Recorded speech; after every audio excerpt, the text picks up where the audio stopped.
Now, moving on to the policy and standards, and the subline that I've put here is policy and standards really describe the environment in which we live and work. And they sort of create the guardrails or the boundaries or the ecosystems. And we might want to sort of expand this to say laws, policies, and standards, because it really creates the framework which our businesses operate or our organizations or communities operate.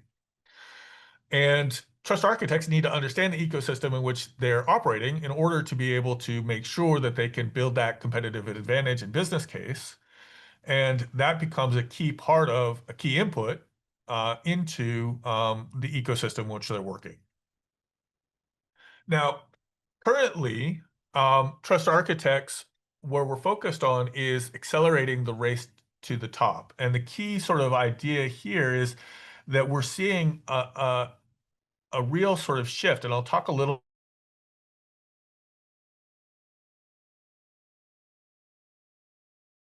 from a regulatory perspective. We're seeing this from a market response perspective. We're seeing this demanded from boards in the sustainability side.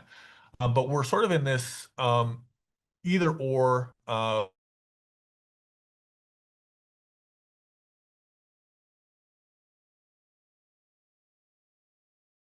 idea in claims. Market and consumer confidence drops. Low confidence means no price differential. And even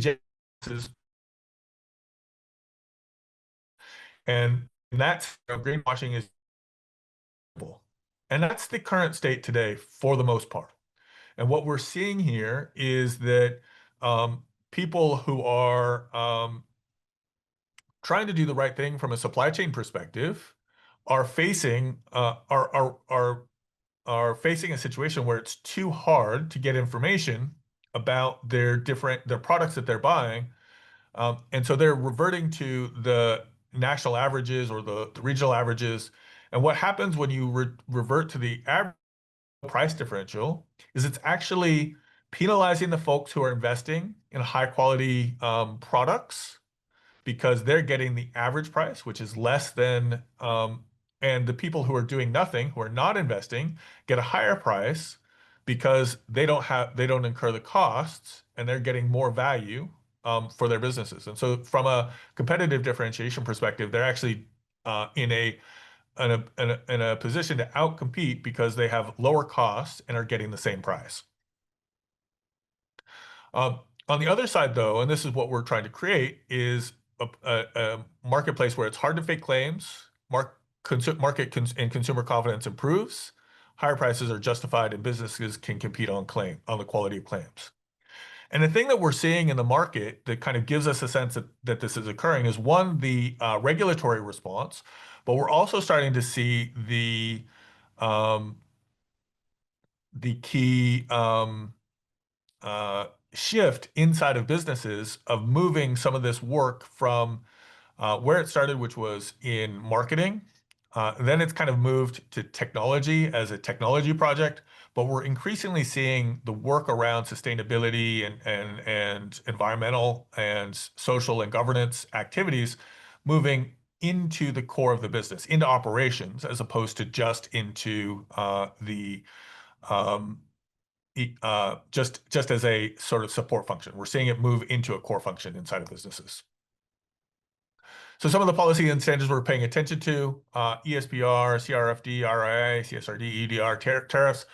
So these are the product registrations, and ESPR and CRFD are European level, and EUDR are European level legislation that's talking to product passports, sustainability reporting, sustainable product reporting, EUDR is EU deforestation. These are all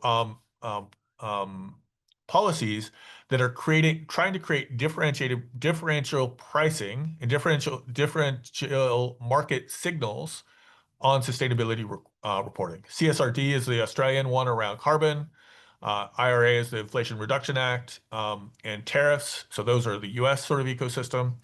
And then what we're doing from a policy perspective is we're working on Rec 49, transparency at scale, which also has spun out um, three additional projects, which are the Global Trust Registry, UN Transparency Protocol, and VCs for Trade. UNTP is the furthest along. Global Trust Registry and VCs for Trade have just launched. And so what a trust architect does with these components is understands the changes that are coming and helps a business respond to that through simplifying how they can differentiate their products back to sort of what we're doing from a business perspective based on their high quality response to these requirements. So rather than these being a compliance cost and a burden, they become a way of differentiating your product and your supply chain so that you can um, take advantage of that race to the top. And this becomes a referential thing as we go through the process.